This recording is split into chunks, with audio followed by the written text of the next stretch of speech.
We did. Is it? Okay, we're going to get started, folks. Thank you all for coming tonight, braving the traffic, the rain. We're going to have a great presentation tonight, and many activities coming up shortly. We're going to be tomorrow. We're going to be at Lake Apacon Black Party, and so, yay! Okay.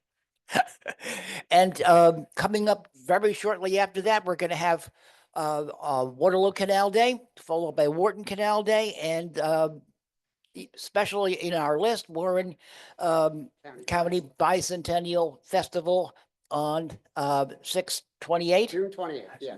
See, So week after Canal Day. so I'm supposed to put these on so I can read anymore. So Reading my handwriting is challenging with or without that. I'm glad you said that. All right.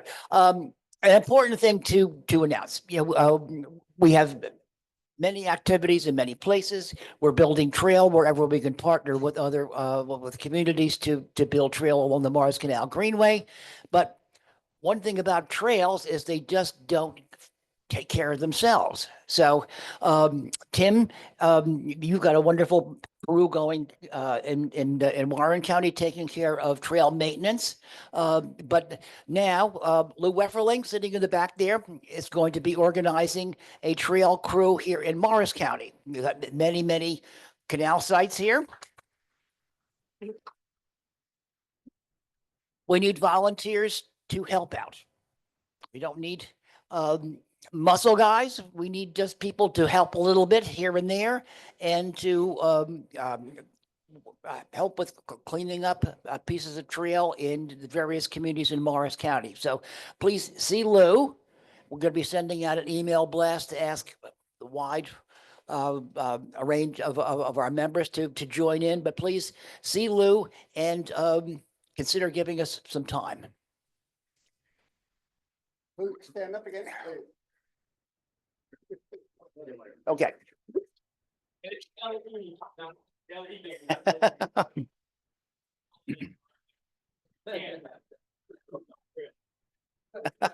Thank you, Lou.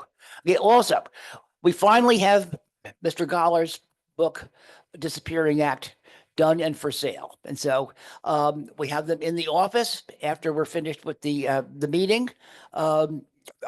We've had them for a couple of weeks now, and so this is the time to buy them. We're getting already low on our first printing, and so it's a great book.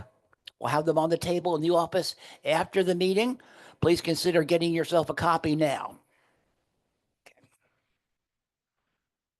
All right, tonight's presentation is going to be Tim talking about the D&R Canal. I know many of you folks are Morris Canal fans, and that's really great, but the D&R Canal is a great story. And among all the canals that we're all interested in, this is the one that we still have.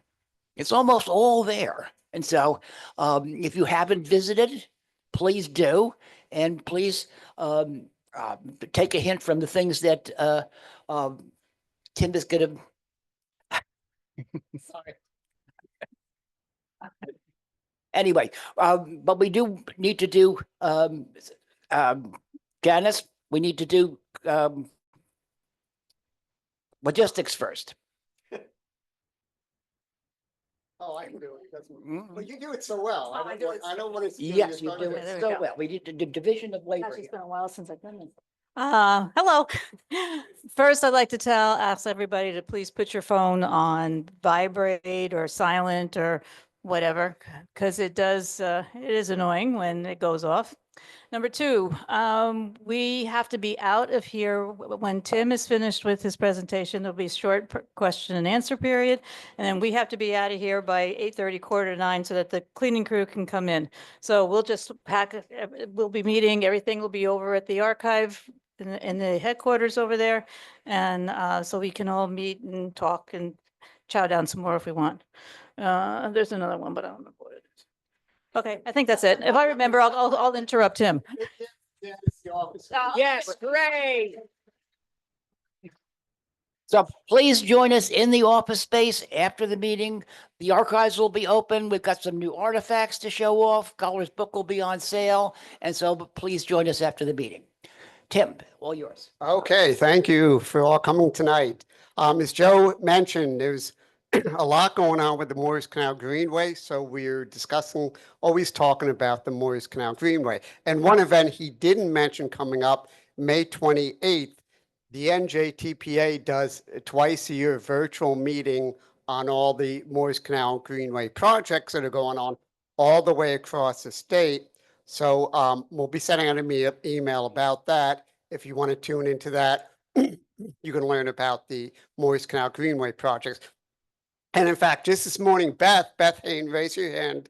She and I were, with a crew of others, were down at Plane 10 West in the rain, installing signage that Joe designed. So on a daily basis, we're constantly doing things. And I haven't even put together the Warren County part of that presentation yet, because we'll probably still do more things before that time. So yes, there is a lot going on with the Morris Canal Greenway. The D&R Canal Greenway is a little bit more static, but that doesn't mean it isn't an exciting place to visit. There aren't, there are many beautiful places. There are many historic things to see, and there are many exciting cities and towns. So I'm going to go through a little bit of this tonight.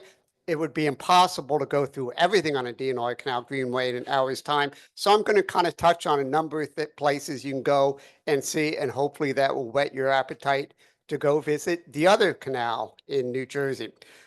Now, to start with, let's talk about the differences between the Morris and the D&R Canal. The Morris Canal ran 102 miles, went from Phillipsburg to Jersey City, so across northern New Jersey. The D&R Canal ran 44 miles from Trenton to New Brunswick, so what we refer to as central New Jersey. The Morris Canal was 40 feet wide, 5 feet deep. The D&R Canal was 75 feet wide and 8 feet deep. So it was a much shorter canal in length, but it was a bigger canal width and depth, and we'll talk about how that affected its success. The Morris Canal, and this is what it's notorious for, it overcame 1,674 feet in elevation because it was crossing the New Jersey Highlands, which is part of the Appalachian mountain chain. The D&R Canal was going through much, much flatter level land. It only overcame 57 feet in elevation between Trenton and New Brunswick. So as Joe pointed out in one of his presentations, that's like one inclined plane in Morris Canal. That's like one change in elevation. That's everything going across the state. The Morris Canal passed through 32 locks, 23 inclined planes. So as you cross in that 102 miles, 55 times you have to change elevation.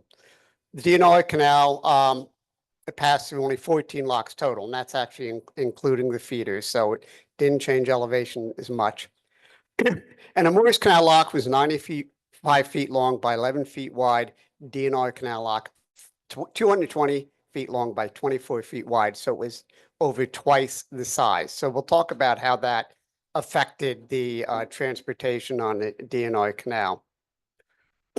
Now, different with the Morris Canal Greenway. The Morris Canal was abandoned in 1924, so about 100 years ago, and partially through the efforts of Hudson Maxim, who wanted to prevent Lake Hopatcong from being used as a water source. Now, you'll see in a minute why that's significant. The Morris Canal was mostly filled in and developed upon. There are very few watered sections today. So if you look at the two photos at the bottom, those are the only two places where we can run our canal boat.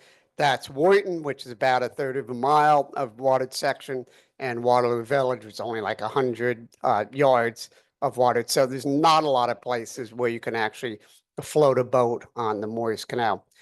The public sections of the Morris Canal Greenway are owned and operated by numerous municipalities, counties, and state. So we're dealing with many, many, many different entities across the state as we develop the Morris Canal. We have lots and lots of partners in it. And the Morris Canal Greenway is being constantly developed based on land acquisition and increased involvement by counties, municipalities, and historical groups. So speaking just for Warren County, we have acquisition last year in Rockport. Beth and I are working on developing a trail there, and there's one pending now that's farther down on the Greenway. You can learn about that if you tune into the NJTPA meeting. Now, the D&R Canal operated until 1932, so it was more successful of the two canals. Why is that? Well, we'll learn that in a little bit. With the exception of sections in Trenton and New Brunswick, the D&R Canal was turned over to the state in 1937 and preserved. Now, here's the important part. The preserved water sections became part of a public water system controlled by the New Jersey Water Supply Authority. So that's an interesting irony. The Morris Canal was abandoned in part so it wouldn't become a water source. The D&R Canal was preserved because it did partially become a water source. The D&R Canal was placed on National Register Historic Place in 1973, and then in 1974, the D&R State Park was created. So D&R Canal State Park is now part of the whole history, and we'll talk about that a little bit later too, what we did last year. So this map shows the D&R Canal, and there's two main sections, like a V pretty much. The feeder canal comes from Bulls Island down right along the Delaware River to Trenton, and then the main canal goes from Trenton up to New Brunswick. So it kind of runs northeast up to South Bound Brook and then kind of southeast down to New Brunswick. And you can see the mileage, we have here between Trenton and New Brunswick. We got 35 miles of canal and towpath, 21 miles towpath between Trenton and Bulls Island, and then an additional 9 miles up to Frenchtown. Why is that? If the canal only starts in Bulls Island, and that's because it actually follows the rail line at that point. So we even have some additional towpath trail. Additional 3 miles going down to Bordentown. So total, you have 68 miles of towpath, 46 miles of water canal. So people always ask me in the Morris Canal, like, where can I go to take a bike to ride for miles and miles and miles? Where could I put a kayak in and paddle for miles? You can't on the Morris Canal. You can do that in D&R Canal. And it's not that far from here, especially the, more northern sections. Now, the part that I like, because I bicycle on a D&R a lot, the part I like to bicycle best is on the feeder. And that's because there are loop trails. If you do the main canal, you kind of have to go up and back is really your only option. But on the PA side, we have another canal. We have the Delaware Division of the Pennsylvania Canal that goes along the Delaware River on the Pennsylvania side. So there are a number of places where there are bridge crossings across the Delaware, and therefore you can do biking loops. Go down the D&R, cross over the Pennsylvania, and go up the Delaware. And if you see on the chart, this chart is available on the dnrcanal.org website. There are a number of different routes you can do, loops you could do between 7 miles and 64 miles. So depending how much you would bicycle. My favorite one is I usually do Bulls Island to Lambertville. That's 15 miles round trip. Bulls Island is a good starting place. There's plenty of parking. There's restrooms there, and Lambertville and New Hope are a good turning place and a crossover place, and I'll talk about that too. So here's a few pictures of biking on the canal, and you can see how beautiful it is. Many great locations, some that are very remote, some that you go through little towns, and a number of places where you can cross the Delaware River. This is the newest crossing, Route 295, and this is actually the one bridge where you can bike across. All the other crossings you have to get off and walk across. This you could stay on your bike, and really, really terrific views of the Delaware River from the 295 crossing. And there are a number of different outlets on a D&R canal. This is where the canal, either exited or entered other waterways. So this is Bulls Island. This is the recreational area. This is where the feeder canal started. And it's a great state park. Parking, restrooms. You can walk all around the park. You can see where the outlet is. Actually, the inlet from Delaware River to the feeder canal. This is where the water came from. You can walk down the towpath a bit if you want. And then you can see there's a bridge that takes you across to Pennsylvania. Couple good places to eat. There's a little place you can get lunch, or if you want a more fancy dinner, there's a Black Bass Inn, which was a Tory bar, but no, George Washington was not turned away at the door, which is a popular story they tell. I always say when you're being told a historical story, if the person is feeding you alcohol at the same time, take that story with a grain of salt. And you can see that Bull's Island was a camping place at one time. It was up to a few years ago.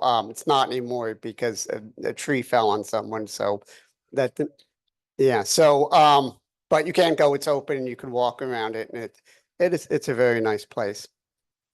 All right, Lambertville is the other another outlet. And if you ever wondered how did the boats get across the Delaware River from the Pennsylvania side to New Jersey side, you can see up in the upper right, there's an illustration. And the way they did it is there was a cable strung across the river. They attached the bow of the boat to the cable, and then the captain would turn the boat so the bow is pointing downstream and the current would take it across. So if you look at that illustration, you see the captain has the tiller hard to port, which means he's making a starboard turn. And then you see a little scow there that's helping it keep the stern upstream. And this is how they cross between Easton and Phillipsburg to get onto the Morris Canal, or between New Hope and Lambertville to get onto the D&R feeder and then down to the main canal. So if you go down to Lambertville, of course, to get from the canal into the river, there was an outlet lock, and you can see a historic picture of it there. And yes, that lock still exists. You can see it in the lower right there. And that's a tour. We used to give tours in December. And if you look, the guy up on the hill, that's Bob Barth. Bob, will raise your hand. There he is. Bob's going to be in a lot of slides here, and that wasn't by design, just happened. So, but he's given a big tour. He's a real popular one there. And you can see the outlet lock that took you out to the Delaware River. It's also Wing Dam. If you go to the Lambertville, you can see the dam there, and that was to help create slack water to get the boats across. Then we go down to Bordentown. That's the southernmost place, southernmost spur of the D&R Canal. And that allowed the boats to get out to Crosswicks Creek and then out to the Delaware River. And that's how they would access Philadelphia. So that's a pretty interesting place to visit. You could see the creek there. You could see the remains of the lock there, Lock 1. It was the first lock. And then, of course, there's a 5-mile spur of trails that take you up to Trenton. So you can bike it or hike it or whatever you want. Then there's the outlet of New Brunswick. In New Brunswick, this is the eastern terminus. So it opened the canal up into the Verton River, which allowed it to go into the Verton Bay and then out into New York Harbor. And it was the only place of the two canals where you had a double set of locks. And if you see in the upper right, the historic photo, there's a double set of locks. The boats come through, and there it is on the lower right. You can see today. This is not part of a state park. It's actually part of Boyd Park in New Brunswick, but it's an interesting place to visit to see that outlet lock. All right, so I mentioned that the D&R Canal was the more successful of the canals. Why is that? Well, because of the Morris Canal's dimensions, its depth, and so on, it only allowed a very specific type of boat. And you can see those boats on the left there. Now, the ones we're probably most familiar with in the middle, those are the cargo vessels. Those are the ones that hauled the coal and iron ore and other commodities. And they were very flat bottom, very low slung boats. They only drew about 4.5 feet of water. The other work boats were the work scows, which are the upper left. They're the smaller boats that made repairs along the canal. And then an inspection boat, that's the Katie Kellogg in the lower left there. And they're all pretty low slung boats. And they made the road bridges on the Morris Canal just high enough that they can scoot under. So you didn't need bridges to open on the Morris Canal. The D&R Canal, because of its depth and its width and its larger locks, could accommodate a much more bigger variety of vessels. So what kind of boats, in addition to the cargo boats that you see that ran the Morris Canal, you could have tugs, you could have schooners, you could have big ferries, you could have steamers, some very large boats navigated D&R Canal, and you see on the right. So that's why the canal was wider and deeper, and why the locks were much bigger. But it also meant that any road bridges had to open because, you know, they would have to be very, very, very tall for these big boats to come out. So pretty much any road bridge on a DNR open, and most of them were swing bridges. And what that meant is the bridge was on kind of a pedestal and they would pivot open like that. And the way it worked is you would have those large towers with cables attached, and you'd have a bridge tender that would come out and be on call, come out and crank the crank to pull the cables and pull the bridge in to let the boats to pass. And every bridge had a house, that house, the bridge tender. So on the Morris Canal, you had two types of tenders. You have lock tenders and plain tenders.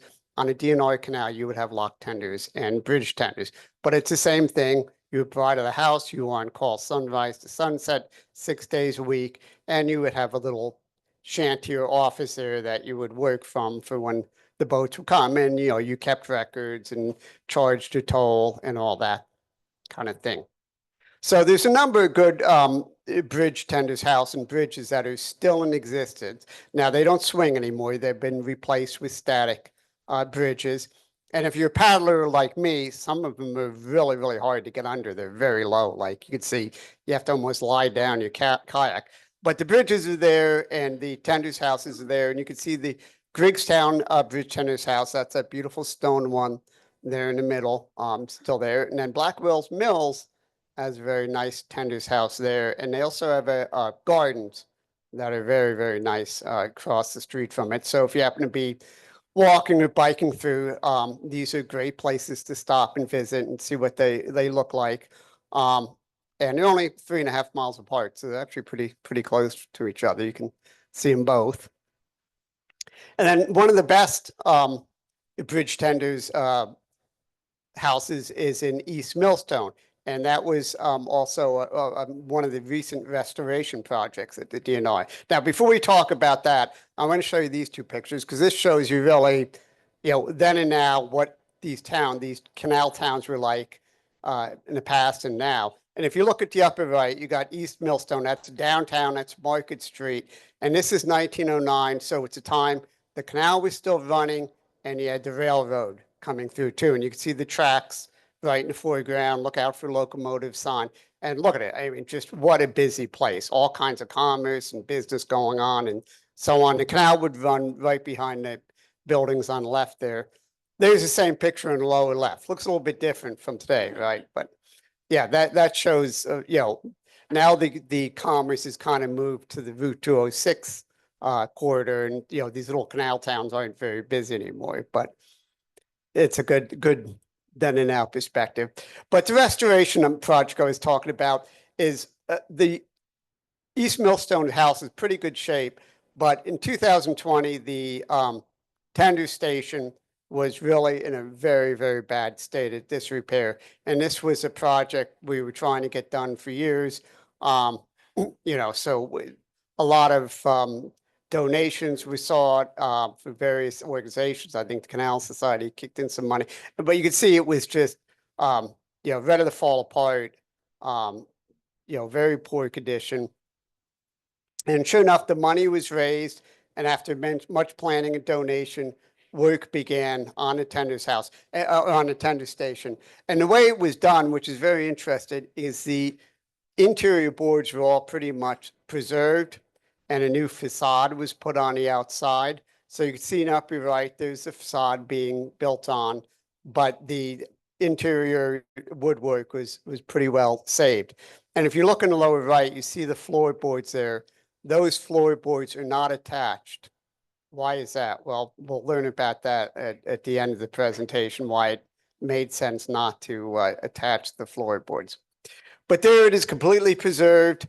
2022, we had a big ribbon cutting. October 9th is Bob again and doing a ribbon cutting. This was at Journey Through the Pass. That's kind of Somerset County's equivalent of Morris County's Pathways to History. And, you know, it's just beautiful now. You can see the before and after. But if you look at those interior photos, pretty much, you know, looks like the interior was preserved as it once was. So, you know, if you want to come out this year, Journey Through the Pass is on October 11th through 12th. If I usually dress up as a tender like Bob is there, so it's a really great sight to see. And believe it or not, to give you an idea how much these restoration projects cost, I think it was like 125,000, something like that for this tender station, so it's expensive, but it's great that this was able to be restored so well.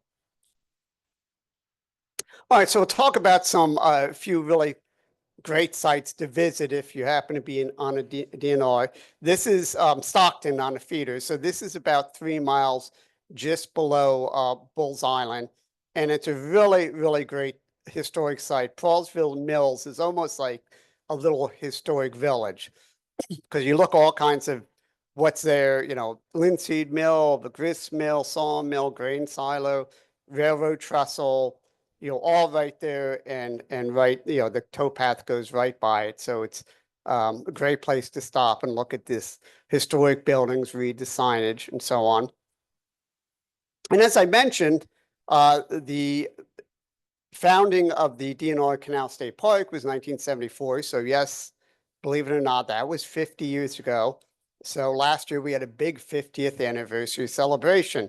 And there in the lower left side, you see all the friends of organizations, and there's a number of them. They're all the organizations that help to preserve the D&R. Of course, there's the Canal Society. We're on the middle of the left there. It's Joe, me, and Steve. There. There's Bob and Linda and Chuck and Diana. That's with the D&R Canal Watch. It was another organization I'm involved with that helps preserve the D&R, and then all the other friends of groups. So it was a big celebration. We had the groups all there and various vendors. We had talks and speeches, live music. Smokey Bear was there. So it was a fun thing. And that was a big 50th anniversary celebration. Okay, so I mentioned Lambertville and New Hope. These are great destinations on a towpath. They're not great starting points because, they're very popular towns. Parking is really at a premium there. But if you're starting either upstream or downstream, they're a great place to cross over. They're both river towns. They're both very historic. Both of them have the canal going right through it, as you can see in the lower pictures. And there's a whole bunch of great shops, art galleries, antique shops, all the, funny shops with, silly signs and T-shirts and stuff, lots of eateries, ice cream places, place to have lunch. So it's my favorite thing to do is to, start at Bulls Island, cross over at Lambertville, stop and look around, get some lunch, whatever. So they're definitely, great places to visit. And, as I said, towpath goes right through both towns there. Oh, and also in Lambertville, this is a project that's been on the books for a few years now. A gentleman named Michael Bird has proposed building a model of the working model of the D&R Canal. You can see dimensions, 106 feet long, 54 feet wide. It would be water, and it would actually be remote control boats that go through it. They would go through locks, there would be bridges and basins and so on. And you can see he's put together some prototypes. We've raised some money for this, and no question it'll be done. We just need to get a site. And our current site is the Holcomb Jimson Farm, which is right there in Lambertville. And Michael would like it there. He lives in Lambertville. There's been some snags on that. So we're not sure if it'll be there or we have to find another site. But that's a project we really hope will go through, because that'll be really cool to be able to see a whole working canal. We have down in Warren County a working lock model with water, but no one has like a whole big water model of the canal like this with basins and so on. So that's something we're keeping an eye on. All right, so next year, 250th anniversary, the adoption of the Declaration of Independence, and that's what we consider our birthday. And there's going to be a lot of celebrations and so on. And if July 4th, 1776 is considered probably the most notorious date in that year, probably the second most notorious from a military perspective is December 25th. And December 25th, 1776 is when Washington made the decision to cross the Delaware River in the middle of the night when it's rain and sleet and terrible weather, march his troops 9 miles to Trenton, and attack the Hessians early the day after Christmas, December 26th. Now, most people are familiar, that kind of is where the story ends. But that was actually the first step of what's considered the 10 crucial days, which is a 10-day period where there are a number of different military engagements. So after the Battle of Trenton, December 26th, the Army crossed back into Pennsylvania. 3 days later, December 29th, they crossed back into New Jersey.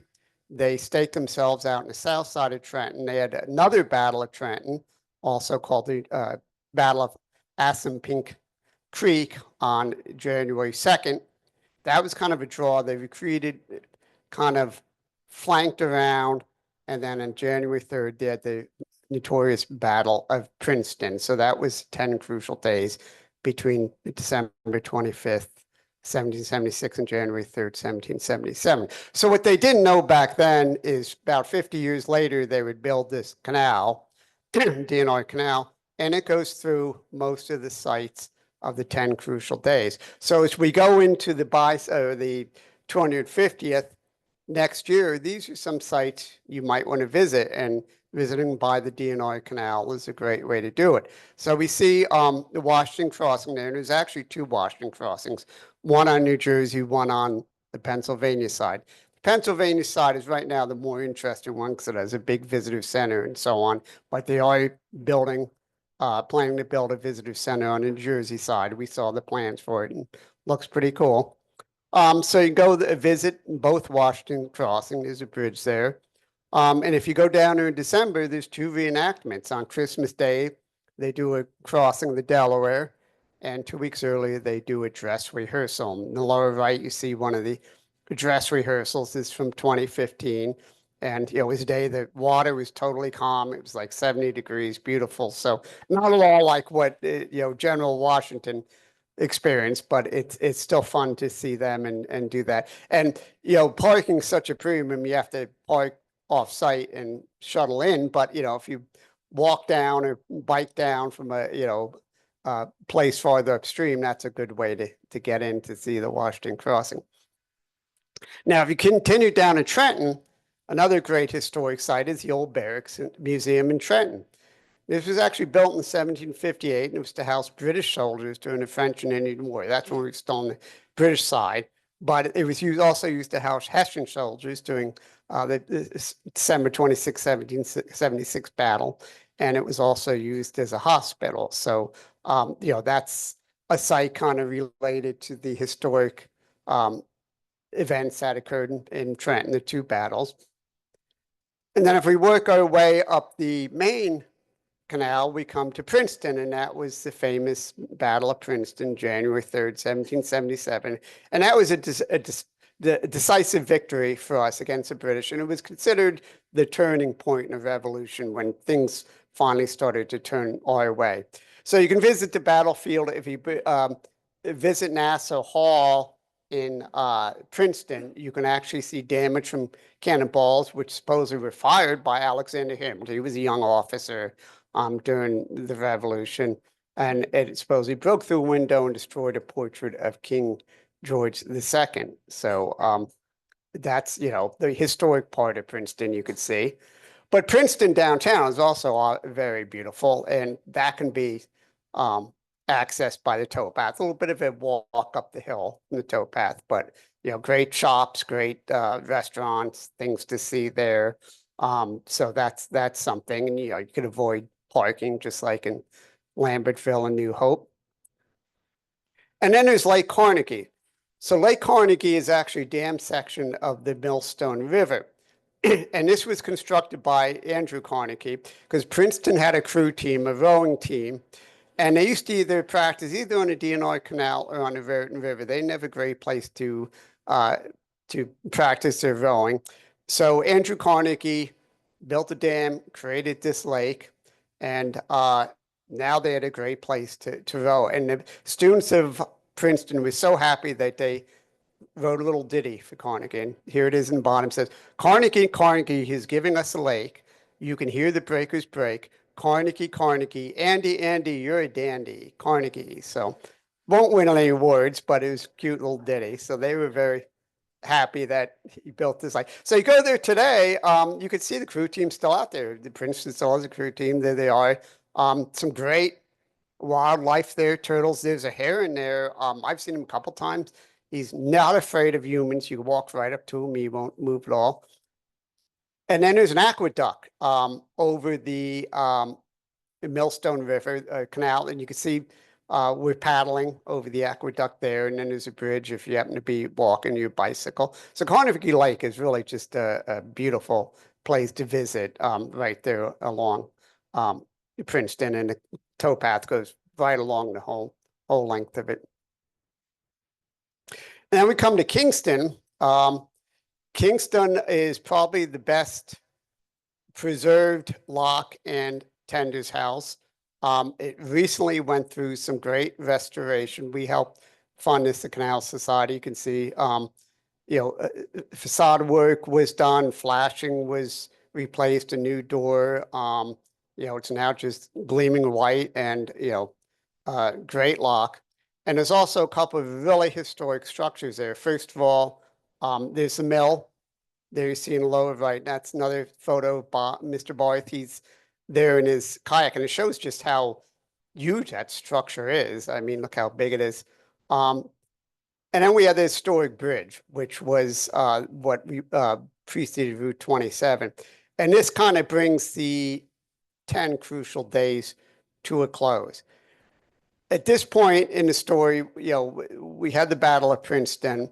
It was a victory for the colonists, and the British are now retreating to New Brunswick. So Washington, his troops starts to follow the British. And it was here they thought about it. They said, what do we want to do? Do we want to continue chasing the British to New Brunswick, or do we just want to be happy with the victories we've had and land for the winter? So he talked to his men, and he decided, no, the army is just too tired. They're worn out. They're beat. They've had these 10 days where they've been fighting, getting no sleep, marching, cold, wet.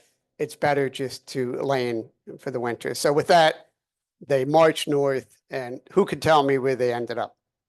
Morristown, yeah. So there were two encampments in Morristown. This is the first one, January 6, 1777.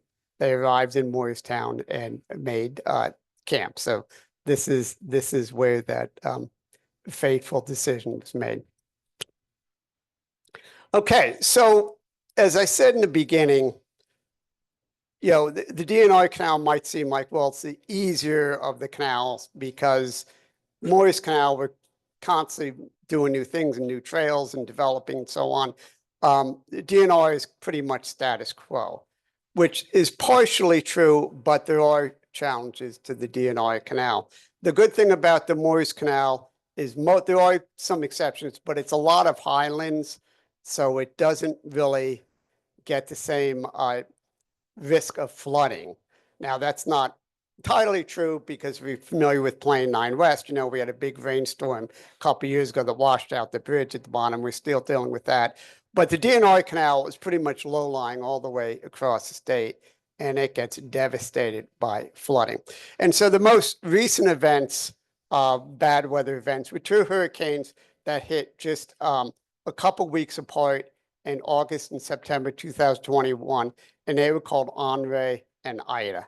And you can see from these photos, they just totally devastated the area. Now, I want to go back a slide, and I want you to look at the photo of the mill. And you see it's got this huge, there's Bob, look how tall it is. You got this huge foundation. You got the 3 stories, or actually 4 stories of window. Look at that bridge, towering bridge. If you look real close, you can see there is a kayaker going under the bridge there, how big that is. Now look at the photo here in the lower bottom. The bridge is almost totally covered, and the water is up above that lower set of windows. So that's how bad the flooding was back then. So after everything receded, there was a lot of work to do. And Bob, Chuck, and I, others, we were out for weeks and weeks. In fact, we had a weekly Wednesday crew, and we were doing all kinds of work. First of all, there was trash cleanup like crazy.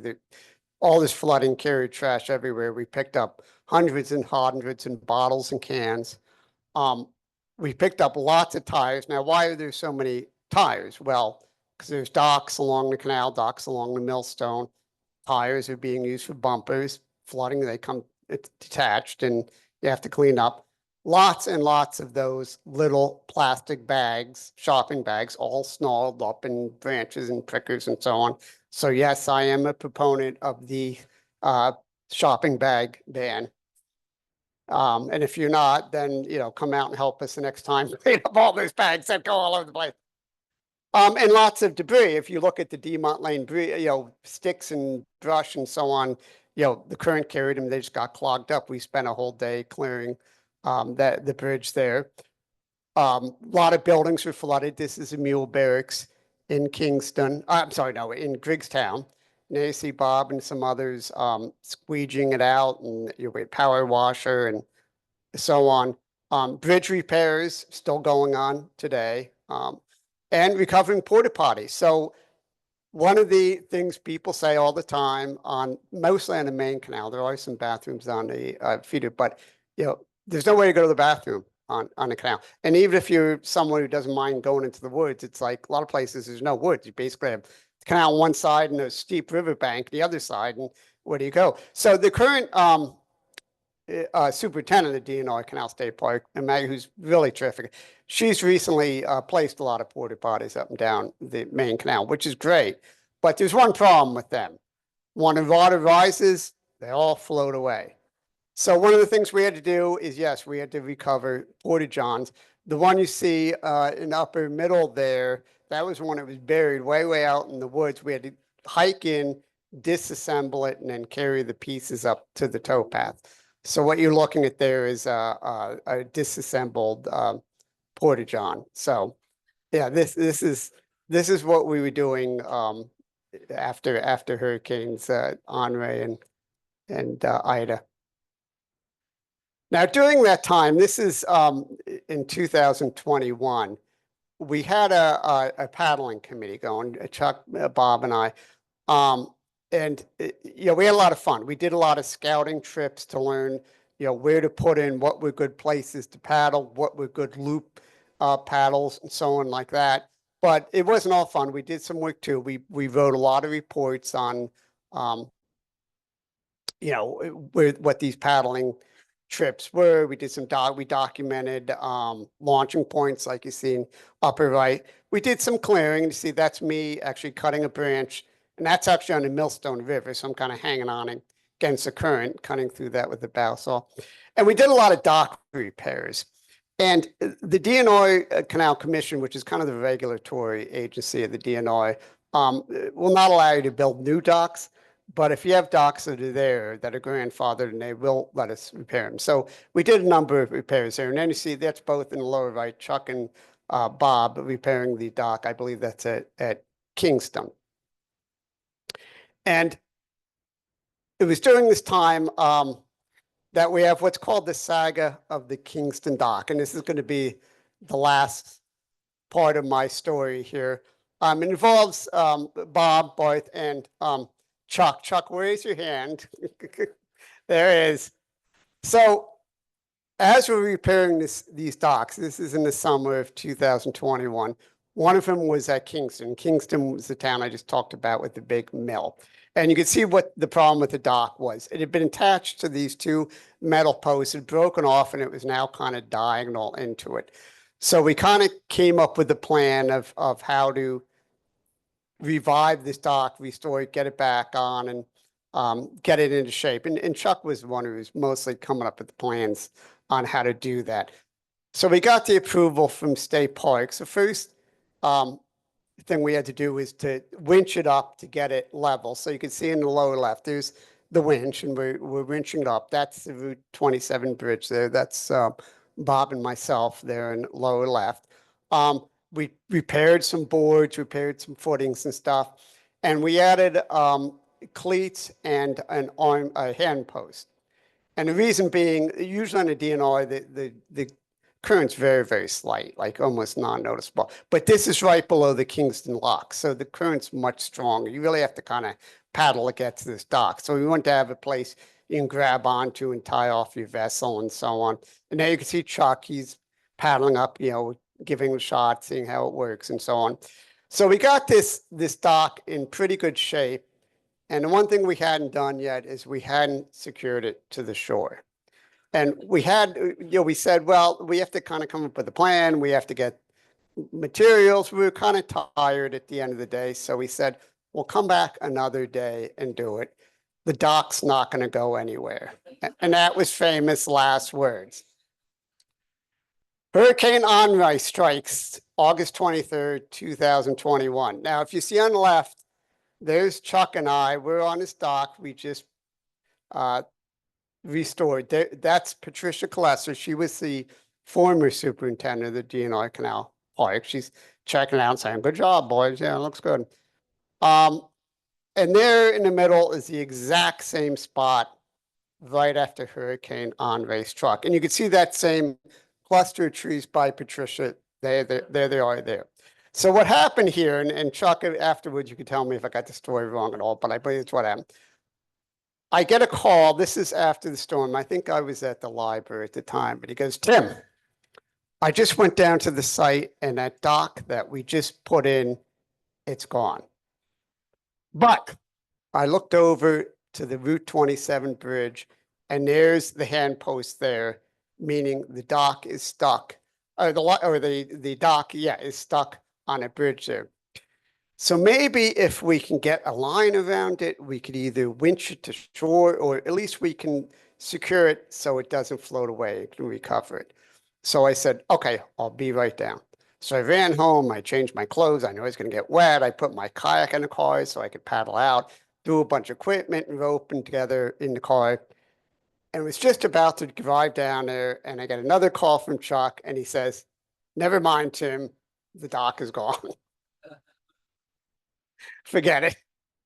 So after the water receded, we spent weeks and weeks looking for this dock. We paddled up and down the canal. We walked up and down. We biked up the canal. Couldn't find it anywhere. Where did this dock go? I don't know. It was actually 4 months later.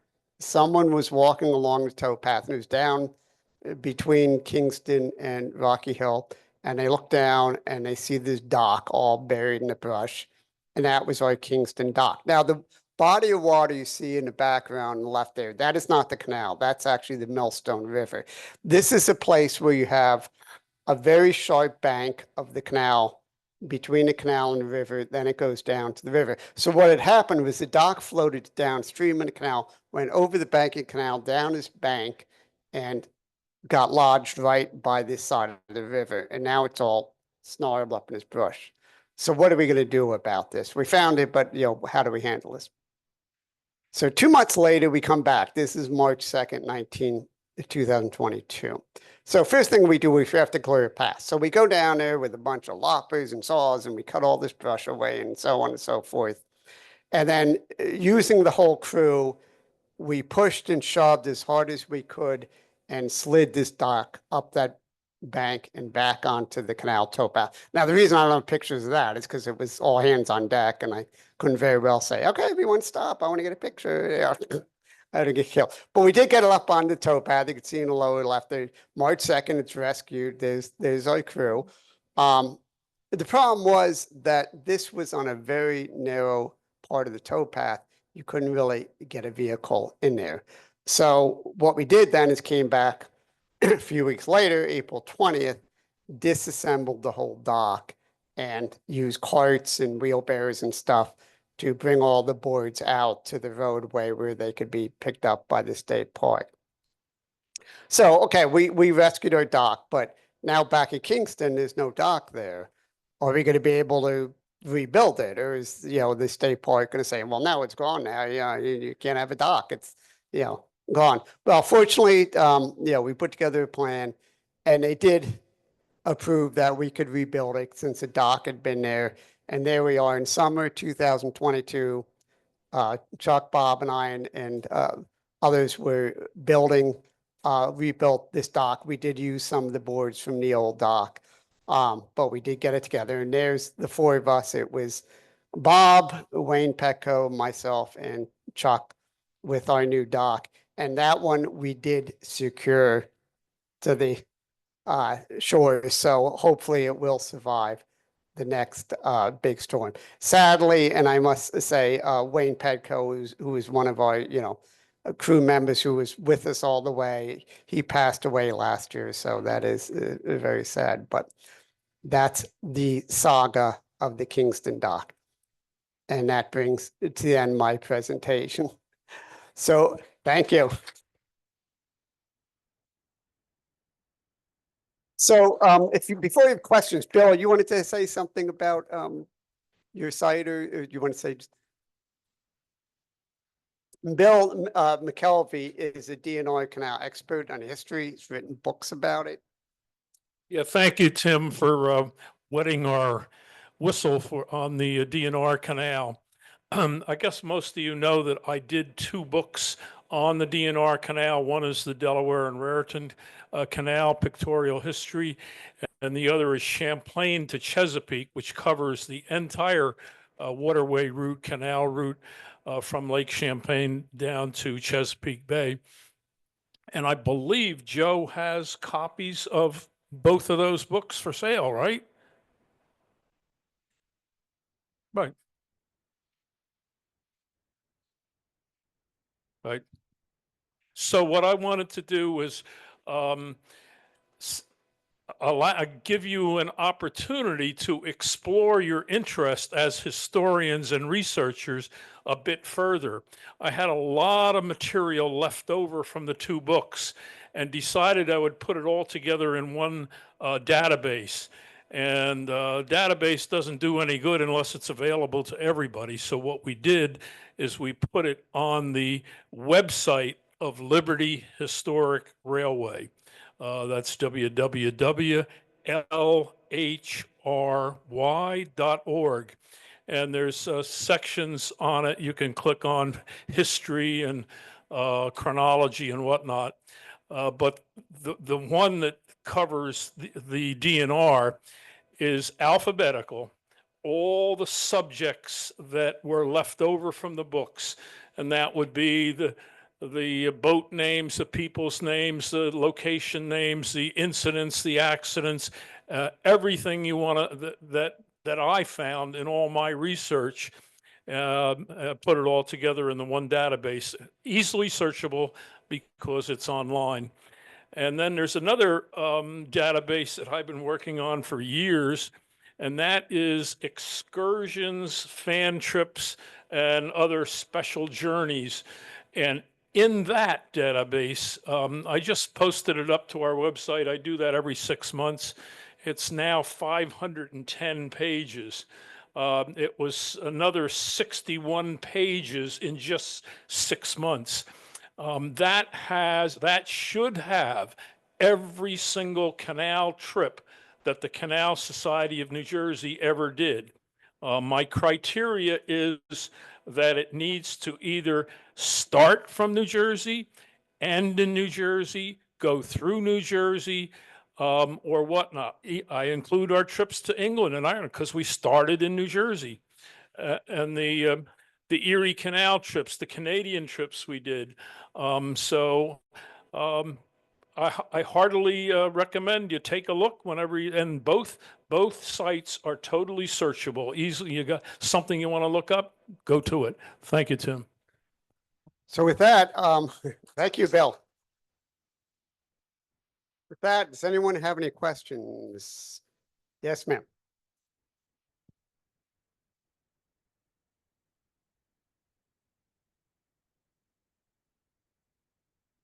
Yeah, it is someone lives there currently. Yeah, the gentleman who lives there, he's with the what is it, Kingston Historical Society, I believe. Yeah, so he kind of manages the tender's house there. So if you whenever we do a bike trip along the canal in that area, we usually ask him to open up the tender's house and people go in and see it, and they don't have meetings there and so on. But yeah, it's beautiful. It's a beautiful mill, and it's, you know, I do one of my favorite paddling trips is to put in the river there, paddle down just below Rocky Hill, and then portage over to the canal. And it's really cool paddling in the mill pond there, and, you know, being down the water and looking up. But from that, it is really cool. Yeah. But Richard, Jen, can you turn on the lights, please, so I can see the people? Thank you. Yes, sir. Good question. Sure. Secure that dock. Actually, Chuck, how did we do it? Do you remember? On that section now, concrete pads, that the original docks were anchored in. Those pads were probably put in, I would say, the early 1900s. What we did with this particular dock is that we actually drilled into the concrete an epoxy stainless steel threaded rod, half-inch threaded rod to anchor the boards that secured it to the line. Previous docks, those docks have been replaced many times. Yeah. And which is where it was hard to convince. Not only did we have to get permission from the state park, we had to get permission from the Canal Commission, State Historic Commission, and several other commissions. There are several, the Water Authority, yeah. Very important, Water Authority. Well, but those the dock itself was his way of literally anchored with stainless steel. Previous docks were all rusted away. Yeah. And the anchoring points were always rusted away. We used stainless steel screws and anchoring devices for all of the docks that we replaced on the canal. Which how many docks have we replaced? Oh, at least 4 or 5. Yeah, we did a number. Yeah. At least 5 of them. Yeah. And by the way, Chuck's the one who comes up with all the plans, and he's kind of supervisor. So when we're doing these docks, I'm pretty much a gopher. Like, you know, Tim put a board here, put a board there. He's really the brains of the outfit. Yeah, we do, right? We always come with plans, and yeah. Yeah. But yeah, no, you can't just go down there and build a dock, or you have to get permission from a number of different organizations. Yeah. Any other questions? Yes, sir. Sure.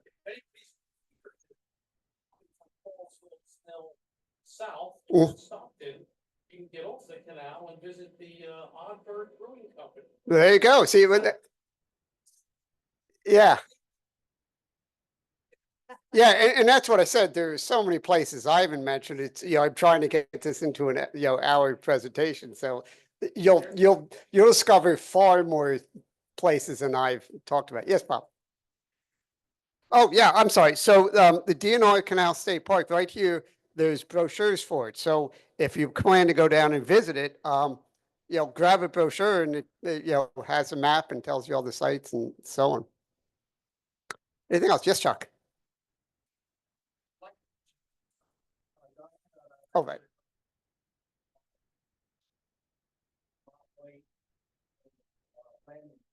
Okay.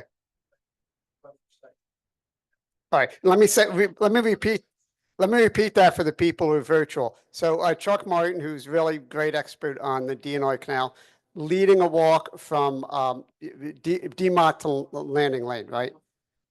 Demont Lane to Landing Lane. Yeah, and that's you know, I read that same walk in February, but it's a lot nicer now, and everything's blooming, and you know, you can see eagles. I mean, I think there's an eagle nest you could possibly see, and yeah, so that's a great hike for anyone. At 2 o'clock, 2 o'clock tomorrow. Okay, and I think it's going to be clear by in the afternoon. Yes, Bob.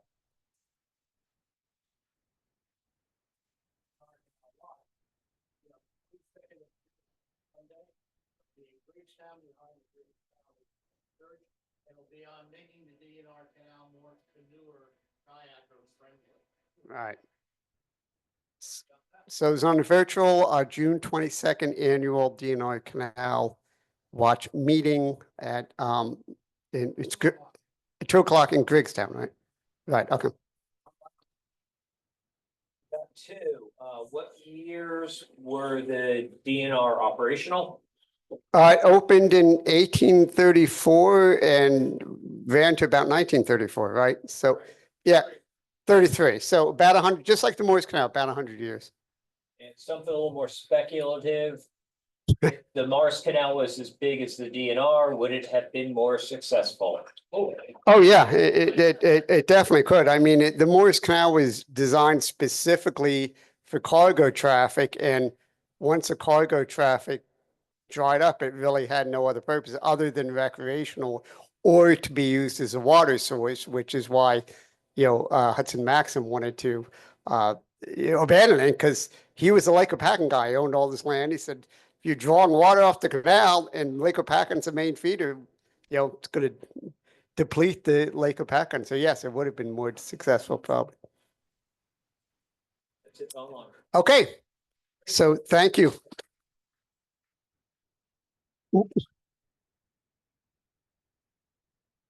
Okay. I hope that talk whet your appetites. Two very different canal experiences. Morris Canal has got things to offer up here. Many, many adventures on the D&R Canal. How many people have actually gone walking on the canal? D&R. Whoa. Okay. All right. So I'm preaching to the choir here. Okay. Don't forget, we're going to be at Lake Hopatcong tomorrow.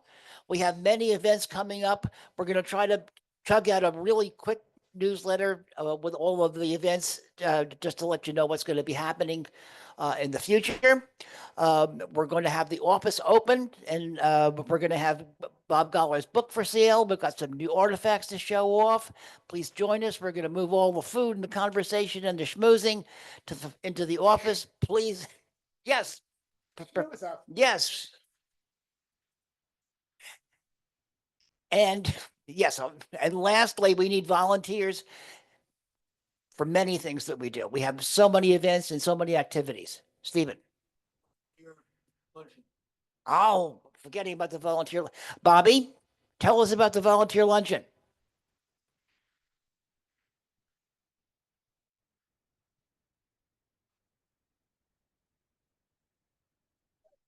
Yes.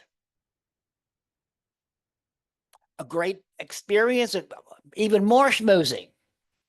And great food, a great introduction to Waterloo. Please come out and join us. Please see Lou about possibly joining the trail crew. This is going to be great in Morris County. There's lots of places that need a little tender loving care. So stick around, join us in the office. Thank you so much for staying tonight.